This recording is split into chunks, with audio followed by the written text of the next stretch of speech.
Pay attention to the man in white robes holding books. His name is Munir. He just burned religious texts with his royal brothers for entertainment. Then sudden winds strike the palace, knocking all three princes to their knees in terror. My name is Munir. On January 7th, 2018, I was a 28-year-old Saudi prince living in unimaginable luxury and power. That night, I committed an act so blasphemous against Christianity that it changed my eternal destiny forever. What happened next defied everything I believed about God and reality itself. I was born into a world where golden faucets were ordinary, and having your own private jet seemed as normal as owning a bicycle. My father was a high-ranking prince in the Saudi royal family, which meant our palace stretched across acres of pristine marble floors and fountains that cost more than most people's homes. From the moment I could walk, servants bowed when I entered a room. I never questioned this treatment because it was all I had ever known. Every morning I would wake up in a bedroom larger than most apartments, with floor-to-ceiling windows overlooking manicured gardens that required 50 full-time gardeners. My breakfast was prepared by a team of chefs who had trained in the finest restaurants across Europe, and my clothes were custom-tailored by designers who flew in from Milan just to take my measurements. Money was never discussed because it was never a concern. If I wanted something, it simply appeared. My religious education began when I was 5 years old. My father hired the most respected Islamic scholars in the kingdom to teach me the Quran, Islamic law, and our family's responsibility as guardians of the holy sites. These men would arrive at our palace each morning in their flowing robes, carrying leather-bound texts that had been passed down through generations. They spoke with absolute authority about Allah, about our superiority as Muslims, and about our duty to protect Islam from the corruption of other religions. I absorbed every word they taught me. Christianity, they explained, was a religion of lies and deception. Christians worshipped three gods instead of one, which was the ultimate blasphemy. They had corrupted the original message that Allah had given to Jesus, turning him into some kind of divine figure when he was merely a prophet. The Bible, they told me, was a collection of fabricated stories designed to mislead people away from the truth of Islam. My mother reinforced these teachings every single day. She was deeply devout, spending hours in prayer and constantly reminding me that our family had been chosen by Allah to lead the Muslim world. She would tell me stories about how Christians had invaded our lands during the Crusades, how they continued to spread their false religion through missionaries, and how it was our sacred duty to resist their influence. Her voice would fill with disgust whenever she mentioned Christianity, and I learned to mirror that same disgust. Ask yourself this question: when you are raised from birth to believe that your family is divinely appointed to rule, and that everyone outside your religion is fundamentally wrong about the most important questions in life, how does that shape your view of other people? For me, it created an unshakable arrogance that poisoned every relationship I had. Our palace was constantly filled with visitors from around the world. Businessmen, politicians, and religious leaders would come seeking our family's favor or financial support. I watched my father conduct these meetings from a golden throne that had been in our family for centuries, and I saw how these powerful men would humble themselves before him. They would kiss his hand, speak in respectful whispers, and carefully choose their words to avoid offending him. This reinforced my belief that we were truly superior to ordinary people. When I turned 18, my father began including me in important family discussions about politics and religion. These conversations often took place in his private study, surrounded by ancient Islamic texts and portraits of our ancestors who had ruled for generations. He would explain how our family's wealth and influence gave us special responsibilities to defend Islam and oppose the spread of Christianity in our region. During one of these conversations, my father mentioned the Christian workers who labored in various parts of our kingdom. These were mostly Filipino and Indian Christians who had come to Saudi Arabia for employment opportunities. By law, they were forbidden from practicing their religion openly, possessing Bibles, or sharing their faith with others. When these items were discovered during routine searches, they were confiscated by the religious police and brought to our family's attention. I remember the first time I saw a confiscated Bible. It was a small worn book with thin pages and a black leather cover. My father held it with obvious contempt, explaining how this single book represented everything that threatened our Islamic society. He described how Christians used this book to convert Muslims away from the true faith, how it contained lies about Jesus being the Son of God, and how allowing it to spread would undermine the religious foundations of our kingdom. What struck me most was not the book itself, but the reaction it provoked in my family. My father's face would contort with anger whenever he discussed Christianity. My mother would literally shudder when she heard Christian music or saw Christian symbols. My brothers would compete with each other to express the most creative forms of hatred toward Christian beliefs. This wasn't just religious disagreement, it was pure, concentrated hatred that had been carefully cultivated over generations. As I grew older, I began to understand the political dimensions of our religious beliefs. Christianity represented the West, which my family viewed as a colonial force trying to dominate the Islamic world through cultural and religious infiltration. Every Christian missionary was seen as a spy, every Bible was viewed as a weapon, and every conversion from Islam to Christianity was treated as an act of treason against our entire civilization. My education at the finest universities in Europe only reinforced my sense of superiority. I studied international relations and business, always from the perspective of someone who would one day help rule a kingdom. My professors treated me with special deference. My classmates sought my friendship for the connections it might provide, and I graduated believing that my opinions matter more than other people's because of my royal bloodline and Islamic faith. By my mid-twenties, I had developed a sophisticated understanding of how power worked in the modern world, but my heart remained filled with the same religious hatred that had been planted there in childhood. I genuinely believed that Allah had chosen our family to lead, that Islam was the only true religion, and that Christianity was a dangerous lie that needed to be actively opposed wherever we encountered it. The first time we burned the Bible, it wasn't planned. It happened during a family gathering in December of 2015 when I was 25 years old. My father had just received a report from the religious police about a large cache of Christian materials that had been confiscated from a group of Filipino workers.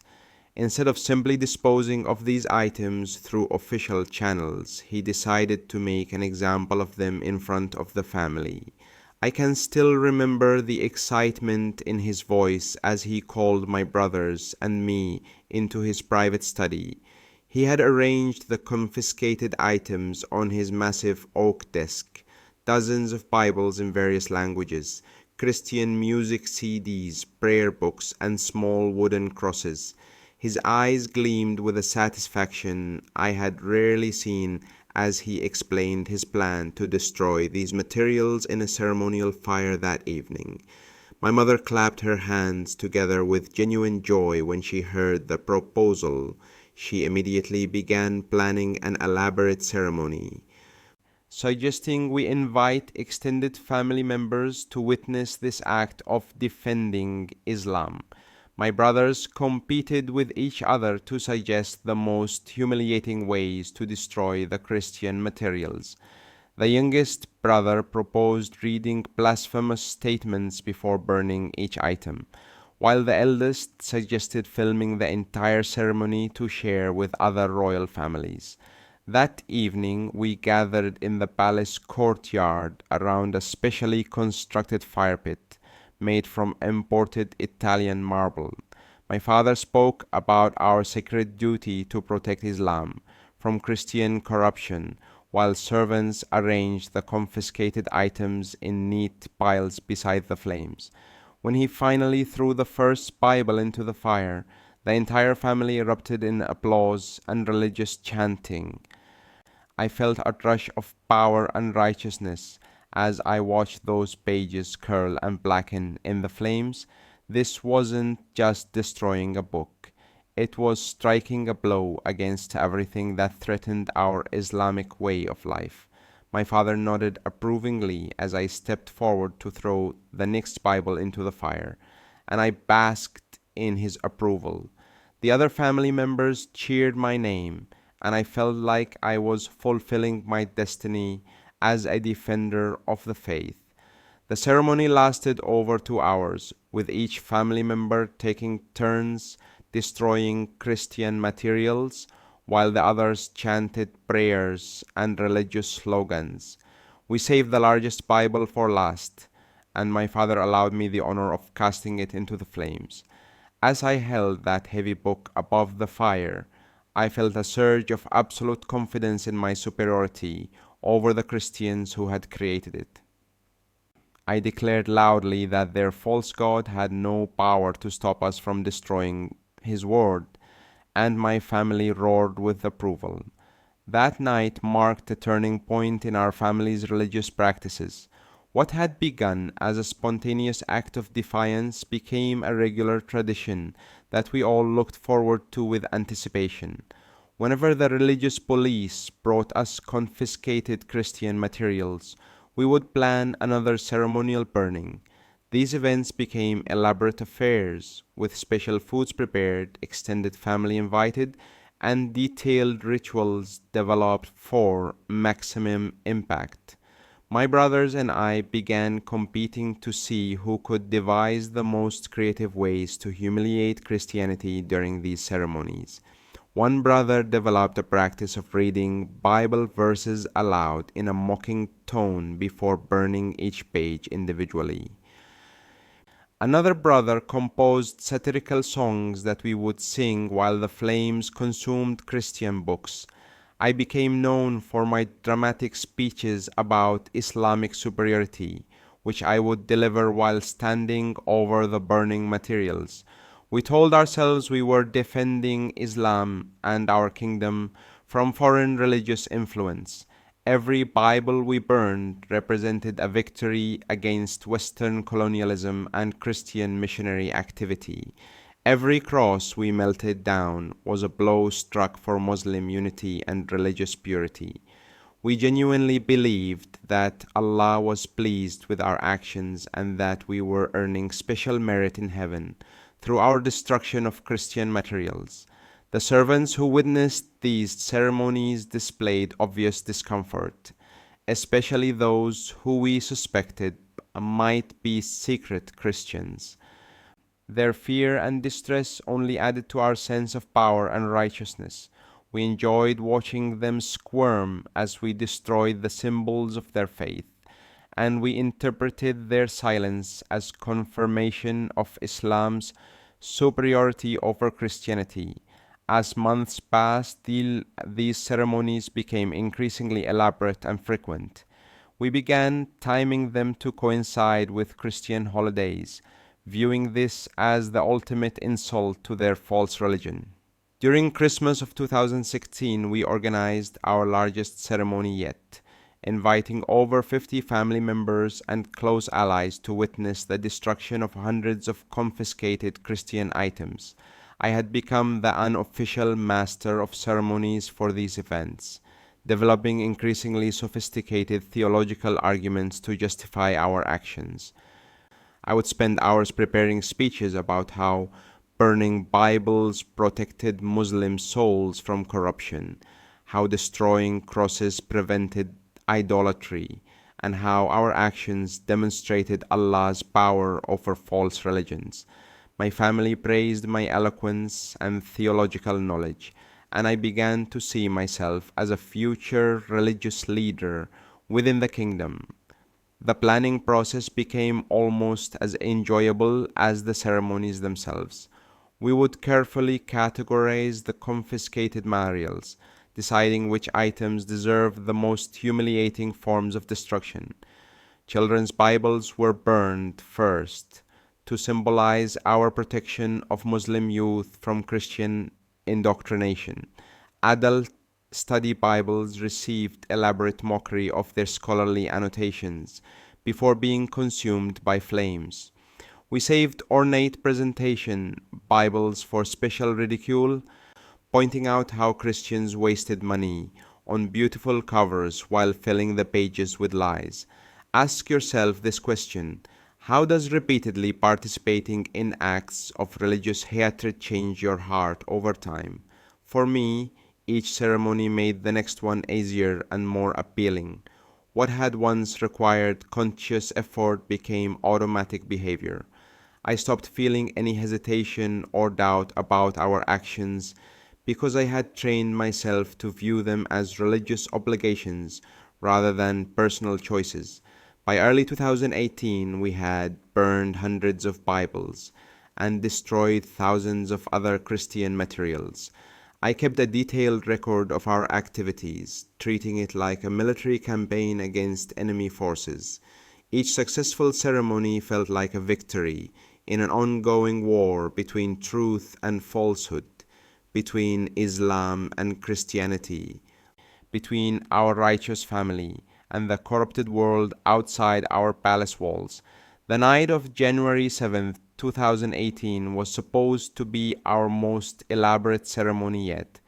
We had acquired an unusually large collection of expensive leather-bound Bibles that the religious police had confiscated from a wealthy Christian businessman. My father decided this collection deserved special treatment, and we spent weeks planning what we intended to be the most humiliating destruction of Christian materials in our family's history. I had no idea I was about to meet the very God I was mocking. The evening of January 7th, 2018 began like any other ceremonial gathering in our palace. Extended family members arrived throughout the afternoon, each greeted with the elaborate protocols that our royal lineage demanded. My uncles came with their wives and older children. My cousins traveled from distant provinces, and several close family allies joined us for what we anticipated would be our most spectacular Bible burning ceremony to date. The servants had spent 3 days preparing the palace courtyard for this event. They arranged Persian rugs in concentric circles around a specially constructed fire pit that my father had commissioned from Italian marble craftsmen. Golden braziers were positioned at strategic points to provide additional lighting, while musicians prepared traditional instruments to accompany our religious chanting. The entire scene was designed to create maximum dramatic impact for what we considered a sacred act of defending Islam. The collection of confiscated materials was truly impressive. The religious police had seized these items from a wealthy Christian businessman who had been secretly distributing Bibles to foreign workers throughout the kingdom. There were over 40 leather-bound Bibles, many with gold lettering and intricate cover designs that must have cost hundreds of dollars each. Some were family Bibles with handwritten inscriptions. Others were study Bibles filled with notes and commentary, and several were beautifully illustrated children's Bibles with colorful pictures. My father had arranged these materials on ceremonial tables surrounding the fire pit, organizing them by size and apparent value. The plan was to begin with the smallest items and work our way up to the most elaborate Bibles, saving a massive family Bible with gold edges for the climactic moment of the evening. He had also acquired special oils and incense to create more dramatic flames when each item was cast into the fire.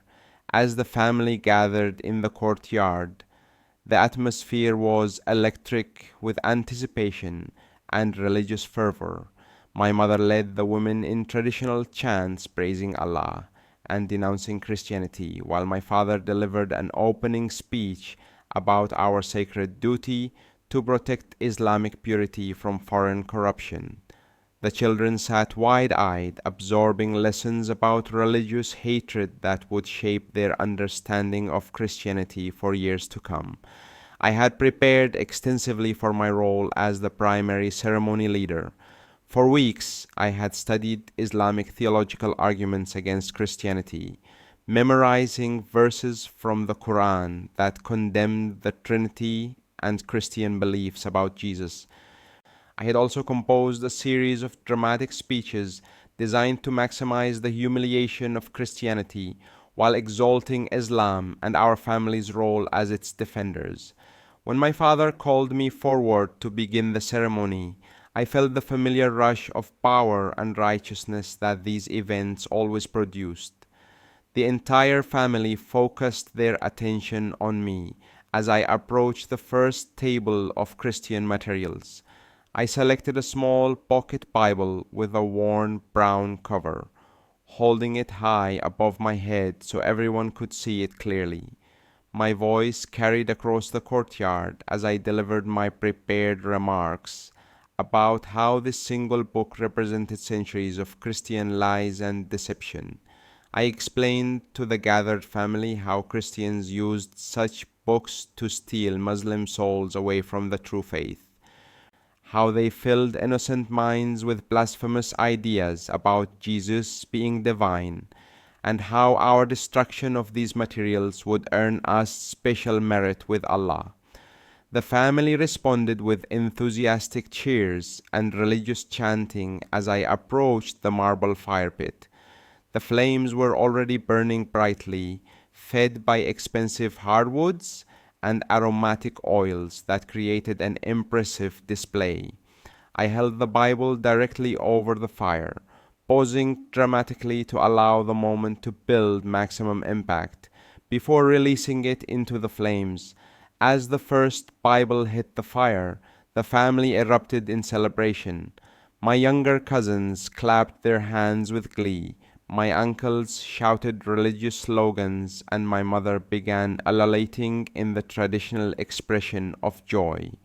The pages curled and blackened quickly, sending up sparks and smoke that we interpreted as visible signs of our victory over Christianity. Encouraged by the family's enthusiasm, I moved to the second table and selected a slightly larger Bible bound in black leather. This time I opened the book and read several verses aloud in a mocking tone before tearing out pages and casting them individually into the flames. Each page that burned brought fresh cheers from the watching family, and I felt intoxicated by their approval and my own sense of religious superiority. The ceremony continued for over an hour, with different family members taking turns destroying Christian materials, while the others maintained constant chanting and celebration. My eldest brother burned a collection of Christian music CDs, melting them into twisted shapes while delivering a speech about the corrupting influence of Christian worship songs. My youngest brother destroyed several wooden crosses, breaking them into pieces and feeding them to the flames, while the family cheered his dedication to Islamic purity. As the evening progressed, we approached the climactic moment that everyone had been anticipating. The final item was an enormous family Bible bound in rich brown leather with gold lettering and decorative corners. It weighed at least 10 pounds and contained over 1,000 pages of what we considered the most dangerous lies ever written. My father had designated this Bible for my personal destruction, viewing it as the ultimate test of my commitment to Islam and our family's religious mission. The entire family fell silent as I lifted this massive Bible above my head. The weight of it was substantial, but I held it steady while delivering my longest and most elaborate speech of the evening. I declared that this Bible represented everything evil about Christianity, their worship of a false Trinity, their belief in Jesus as divine, their rejection of Muhammad as the final prophet, and their attempts to corrupt Muslim societies through missionary activity. Now ask yourself this question: what does it feel like to hold the Word of God in your hands while planning its destruction? At that moment, I felt nothing but contempt and religious superiority. I was completely convinced that I was about to perform a righteous act that would please Allah and demonstrate my family's devotion to Islamic truth. I positioned myself directly over the fire pit, feeling the heat from the flames warming my face as I prepared to cast this final Bible into the fire. The family held its collective breath, waiting for the moment that would cap off our most elaborate ceremony yet. I could see the anticipation in their eyes, the religious fervor that had been building throughout the evening, and the complete confidence that we were doing Allah's will. With a dramatic flourish, I released the heavy Bible and watched it fall toward the flames. The moment that Bible hit the flames, everything changed in ways I cannot adequately describe with human language. What happened next defied every law of physics I understood, and shattered every belief I had held about reality, power, and the nature of God Himself. The instant the heavy leather-bound Bible touched the fire, a wind began to blow through our enclosed courtyard. This was not a natural breeze or even a strong gust that might have come from changing weather patterns. This wind had no earthly source that any of us could identify, yet it filled the entire space with a force that seemed to come from everywhere and nowhere at once. The palm trees lining our courtyard began to bend and sway violently, despite the fact that moments earlier the air had been perfectly still. Within seconds, this supernatural wind intensified to a level that made standing impossible. I watched in absolute terror as my elderly uncles were knocked to their knees, then forced flat against the marble floor. My cousins cried out in panic as they struggled against an invisible force that seemed determined to bring every person in that courtyard to the ground. The carefully arranged furniture began sliding across the marble surface, and the golden braziers toppled over, spilling their contents in directions that defied the wind's apparent source. I found myself fighting desperately to remain upright, but the force pressing down on me was unlike anything I had ever experienced. It was not simply physical pressure, it felt personal and intentional, as if someone infinitely more powerful than any human being was demonstrating their authority over our pathetic gathering. My knees buckled despite my best efforts to stay standing, and I crashed onto the cold marble floor with an impact that knocked the breath from my lungs. The temperature in the courtyard began fluctuating wildly in ways that made no meteorological sense. One moment I felt intense heat radiating from an unknown source, causing sweat to pour down my face and soak through my expensive robes. The next moment, a cold that seemed to penetrate to my very bones would sweep through the space, making my teeth chatter uncontrollably. These temperature changes followed no pattern I could understand, and seemed to respond to no natural cause. As I lay helpless on the marble floor, gasping for air and trying to comprehend what was happening around me, I became aware of an overwhelming presence that filled every inch of our courtyard. This was not something I could see with my physical eyes, but I knew with absolute certainty that someone was there with us. Someone whose power dwarfed anything I had ever imagined, someone whose authority made my royal lineage seem like a joke, someone whose very existence challenged everything I believed about the universe. My father was crawling across the marble floor toward the palace entrance, his face contorted with terror as he struggled against the supernatural force that had invaded our sacred ceremony.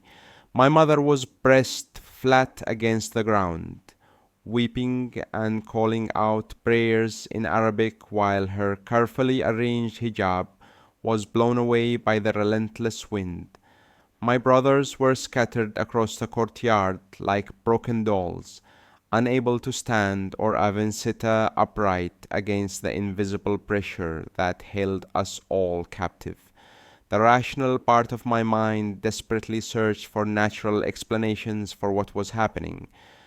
Perhaps there had been an earthquake that had somehow affected only our courtyard. Maybe a severe weather system had developed instantaneously overhead. Perhaps there was some kind of epic equipment malfunction in the palace that was creating artificial wind currents. But even as I grasped for these explanations, I knew with growing certainty that what we were experiencing was supernatural in origin. Look inside your own heart right now and try to imagine the terror of realizing that you have spent your entire life mocking and attacking the one true God. Every theological argument I had memorized against Christianity, every speech I had delivered about Islamic superiority, every Bible I had burned in previous ceremonies, suddenly seemed not just wrong, but horrifically offensive to the divine being whose presence now filled our courtyard. The wind continued to intensify, and I found myself unable to breathe normally. Each attempt to draw air into my lungs required tremendous effort, as if the very atmosphere around me had become thick and heavy. My heart was racing so fast that I thought it might burst, and my hands were shaking so violently that I could not control them. This was not ordinary fear. This was the absolute terror of a created being coming face to face with their creator while in a state of active rebellion against him. As I lay there gasping and trembling, knowledge began flooding my mind that had no natural source. I suddenly understood with perfect clarity that Jesus Christ, the man I had spent years mocking as a false prophet, was actually the living God who had created the universe and everything in it.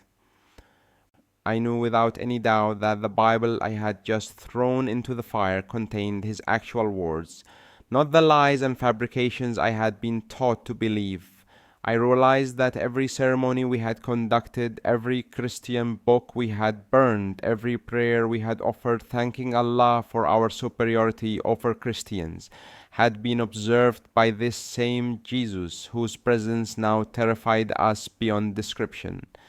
The fire pit where we had burned hundreds of Bibles was still burning, but the flames had taken on an otherworldly quality that made looking at them almost impossible.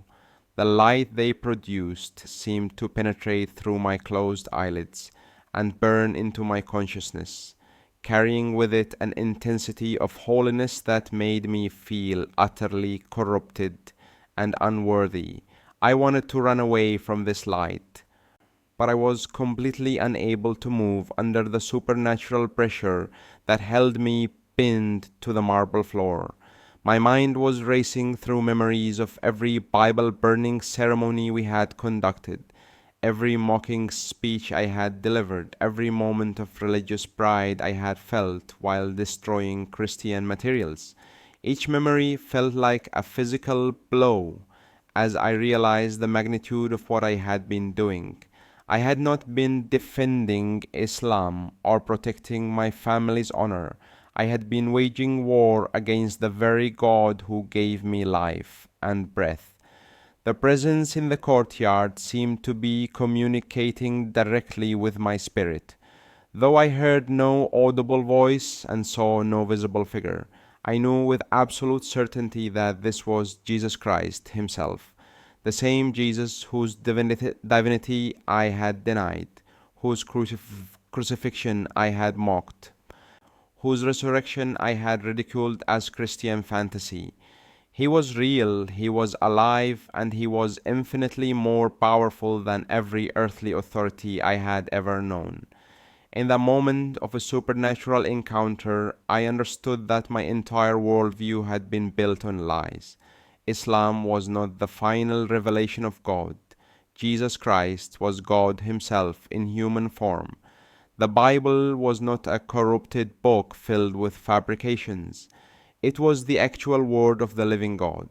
Christianity was not a false religion threatening Islamic purity.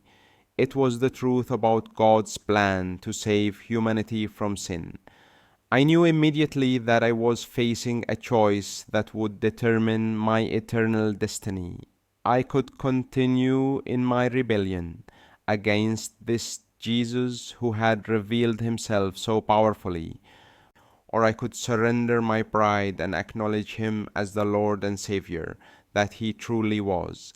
As the supernatural wind finally began to subside and the overwhelming presence started to withdraw from our courtyard, I found myself lying face down on the cold marble floor, weeping uncontrollably. The tears were not just from fear, though terror had certainly gripped my heart during those impossible minutes. These were tears of recognition, of surrender, and of a complete shattering of everything I had believed about myself, my family, and my faith. I could hear my family members slowly beginning to move around me, groaning and struggling to sit up after being pinned to the ground by forces beyond their comprehension. But I remained motionless, overwhelmed by the knowledge that had flooded my mind during our divine encounter. Jesus Christ was real. He was God, and I had spent years burning His words while He watched with perfect patience and love that I did not deserve. When I finally managed to lift my head and look around the courtyard, the scene was one of complete chaos and confusion. The carefully arranged furniture lay scattered in impossible directions. The golden braziers had toppled over, their contents spilled across the marble in patterns that defied the wind's apparent source. My elderly uncles were helping each other stand, their faces pale with shock and their expensive robes torn and dirty from being pressed against the ground. But what captured my attention immediately was the fire pit where I had thrown that final Bible. The flames were still burning, but something had changed in ways that my family could not see or understand. Where I had expected to see the charred remains of destroyed Christian materials, I instead saw pages that appeared untouched by the fire. The leather binding that should have been consumed was intact. The gold lettering still gleamed in the firelight, and individual pages fluttered in a gentle breeze as if they had never been touched by flames at all. My father was the first to speak, his voice shaking as he tried to impose some kind of rational explanation on what we had all experienced. He declared that we had been attacked by evil spirits who were angry about our destruction of Christian materials. and that this proved how dangerous these books were to Islamic society. He insisted that we needed to contact the religious authorities immediately to perform cleansing rituals and protect our family from further supernatural attacks. Then my mother was nodding in agreement while brushing debris from her torn clothing, adding that we should burn even more Christian materials to demonstrate that we would not be intimidated by demonic forces. My brothers were already planning retaliatory ceremonies, suggesting that we needed to acquire larger quantities of Bibles to destroy in order to prove that Islam was stronger than whatever spiritual forces had just manifested in our courtyard. As I listened to their interpretations of what had happened, I realized that they had experienced the same supernatural events, but had drawn completely different conclusions. They had felt the wind, been knocked to the ground by invisible forces, experienced the temperature changes and overwhelming presence, but they interpreted everything through the lens of their existing Islamic beliefs. They could not or would not acknowledge that Jesus Christ Himself had visited our courtyard.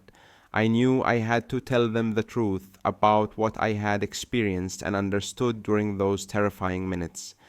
When I finally found my voice and began to explain that Jesus had revealed Himself to us, that Christianity was true, and that I was going to convert immediately, the response was swift and explosive.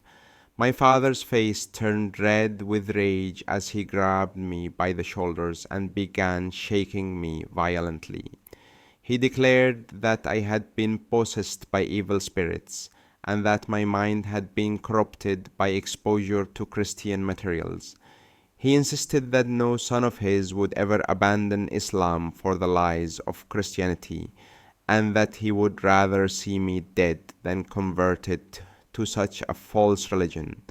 My mother collapsed to her knees, wailing as if I had just announced my own death. Through her tears, she begged me to reconsider, promising that we could find Islamic scholars to heal whatever spiritual damage had been done to my mind. She reminded me of my royal lineage, my responsibilities to the family, and the shame that my conversion would bring upon generations of our ancestors who had died defending Islam. My brothers initially tried reasoning with me, explaining that I was obviously confused and traumatized by the supernatural attack we had experienced. They suggested that I needed medical attention and spiritual counseling to recover from whatever psychological damage had been inflicted upon me. But as I continued to insist that Jesus had revealed Himself as the true God, their attempts at reasoning quickly turned to anger and threats. The eldest brother declared that if I persisted in this blasphemous talk, he would personally ensure that I was declared mentally incompetent and confined to a psychiatric facility until I regained my senses. The youngest brother suggested that I should be handed over to the religious police for questioning about my exposure to Christian propaganda, implying that they would use whatever methods necessary to restore my Islamic faith. Ask yourself this question: what would you be willing to sacrifice to follow Jesus Christ if you knew with absolute certainty that He was real and that your eternal salvation depended on acknowledging Him as Lord? As my family's threats escalated and their rage intensified, I realized that choosing to follow Jesus was going to cost me everything I had ever known or valued in my earthly life. My father's final ultimatum was delivered in a voice cold with fury. He informed me that I had 24 hours to renounce this Christian nonsense and reaffirm my commitment to Islam, or I would be permanently disowned by the family.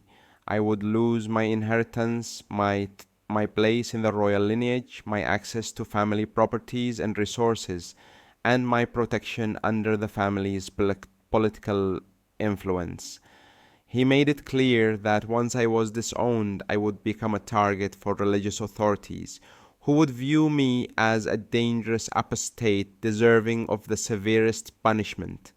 My mother made one final emotional appeal, reminding me of her love and begging me to consider the heartbreak I was causing her by abandoning the faith she had taught me from childhood.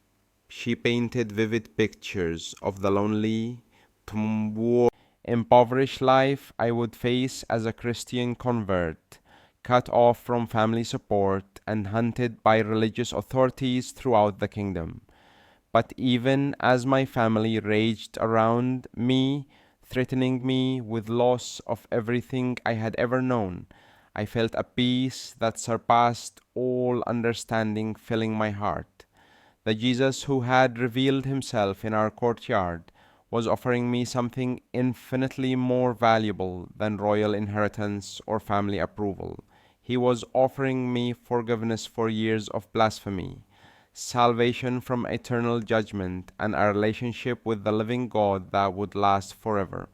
That night, I knelt alone in my bedroom and prayed to Jesus Christ for the first time in my life. I confessed that I had been wrong about everything, that I was sorry for burning his words and mocking his name, and that I wanted to follow him regardless of what it would cost me in this world. The moment I spoke those words aloud, I felt a transformation in my heart that was even more dramatic than the supernatural events in the courtyard.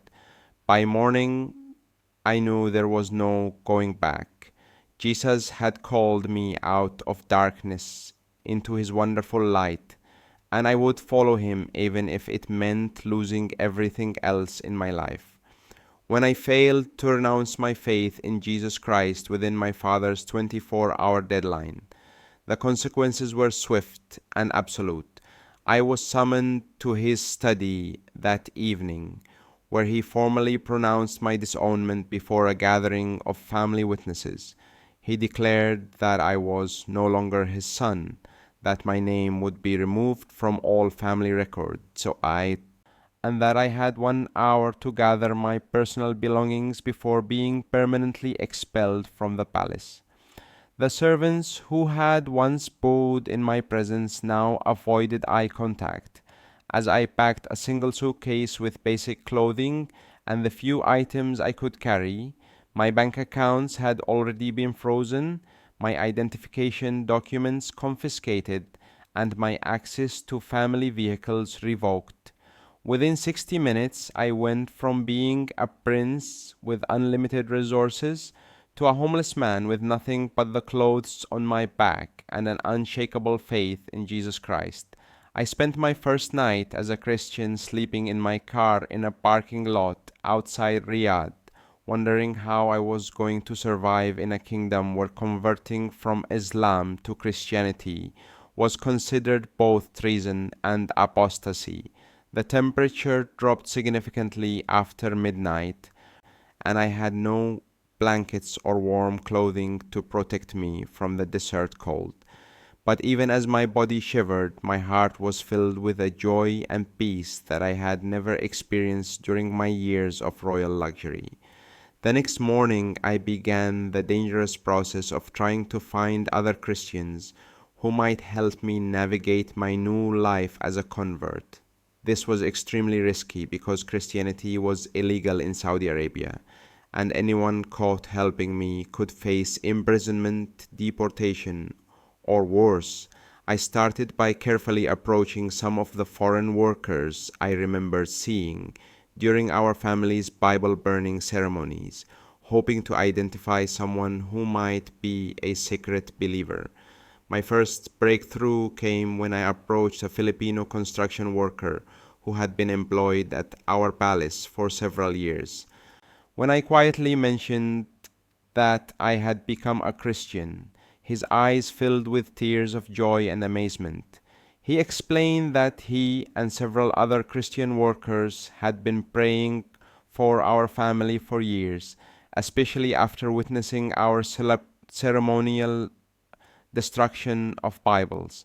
He had never imagined that God would actually answer their prayers, by converting one of the princes who had persecuted them. This man, who I will call Brother Samuel to protect his identity, became my first teacher in the Christian faith. He arranged for me to meet secretly with a small group of believers who gathered weekly in a hidden location outside the city. These were mostly foreign workers from the Philippines, India, and Africa, who risked their lives every time they came together to worship Jesus and study the Bible. The first time I attended one of their secret worship services, I was overwhelmed by the contrast with the religious ceremonies of my past. Instead of hatred and mockery, there was love and genuine devotion. Instead of burning Bibles, these believers cherished every word of Scripture they could access. Instead of competing to express superiority over other religions, they prayed earnestly for the salvation of Muslims who had persecuted them. Brother Samuel gave me my first Bible as a Christian, a small pocket edition in Arabic that he had hidden for years. As I held that book in my hands, I remembered all the Bibles I had burned and felt overwhelmed by the irony of my situation. The very words I had tried to destroy were now my source of life, hope, and guidance. I spent hours each day reading and studying, hungry to understand everything about the God who had revealed himself so powerfully in our palace courtyard. Learning to pray as a Christian was completely different from the ritualistic prayers I had performed as a Muslim. Instead of reciting memorized verses at prescribed times while facing Mecca, I discovered that I could talk to Jesus anywhere and anytime about anything that concerned me. He became not just my Lord and Savior, but also my closest friend who understood my struggles and provided comfort during the darkest moments of my new life. The underground Christian community helped me find temporary work with a sympathetic businessman who was willing to employ me despite my lack of official documentation. The job paid very little and required long hours of manual labor that my royal upbringing had never prepared me for. My hands, which had once been soft from a life of luxury, became calloused and rough from construction work. But I praised God for the opportunity to earn enough money for food and basic shelter. Living as a sacred Christian in Saudi Arabia meant constant vigilance and fear of discovery. I had to be extremely careful about my associations, my conversation topics, and even my facial expressions when religious matters were discussed. The religious police were always watching for signs of apostasy, and former Muslim converts were considered especially dangerous to the stability of Islamic society. Several times I barely escaped detection when religious authorities questioned groups of foreign workers about possible Christian activity in their communities. During these investigations, I had to pretend to be a devout Muslim while internally praying to Jesus for protection. The stress of maintaining this double life was enormous, but it also deepened my appreciation for the courage of Christians throughout history who had suffered persecution for their faith. My former family made several attempts to track me down during my first year as a Christian. They hired private investigators, offered rewards for information about my whereabouts, and used their political connections to pressure law enforcement agencies to find me. I had to change locations frequently and rely on the underground network of believers to stay ahead of their search efforts.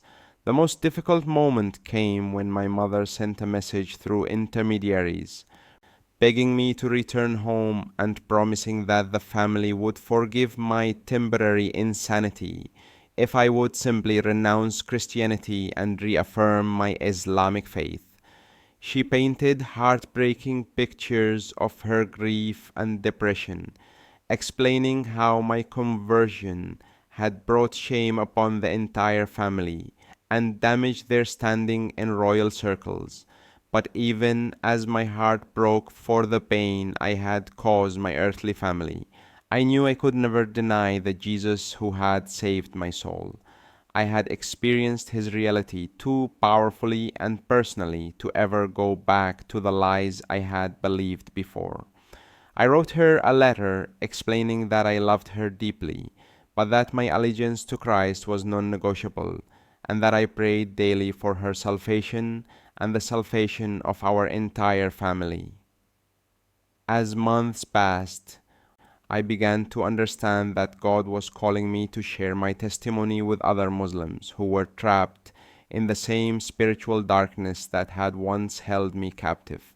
This was extremely dangerous because openly witnessing to Muslims could result in imprisonment or execution, but I felt compelled to tell others about the Jesus who had transformed my life so dramatically.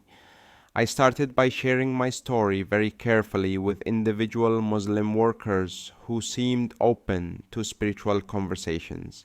I would tell them about the supernatural events in our palace courtyard, about the peace I had found in Jesus despite losing everything else, and about the love that God had for all people regardless of their religious background. Several of these conversations led to secret Bible studies and eventually to genuine conversions. So, I'm asking you, just as someone who has walked this path of costly discipleship would, what is holding you back from surrendering completely to Jesus Christ? I gave up a royal inheritance, family relationships, social status, and physical security to follow him. And I can tell you without hesitation that he has given me something infinitely more valuable in return. Today, several years after that life changing night in our palace courtyard, I continue to live as a secret believer in one of the world's most restrictive Islamic societies. I have led dozens of Muslims to faith in Christ, established multiple underground churches, and helped train other converts to share the gospel safely in hostile environments. The risks are still enormous, but the joy of seeing former Muslims discover the truth about Jesus makes every sacrifice worthwhile. If Jesus could save a Saudi prince who burned his word for entertainment, he can save anyone. The same power that transformed my heart from hatred to love, from pride to humility, from spiritual death to eternal life, is available to every person who calls upon his name. The question is not whether Jesus is powerful enough to save you. The question is whether you are willing to surrender everything to follow him. What will you do with the Jesus who changed everything in my life?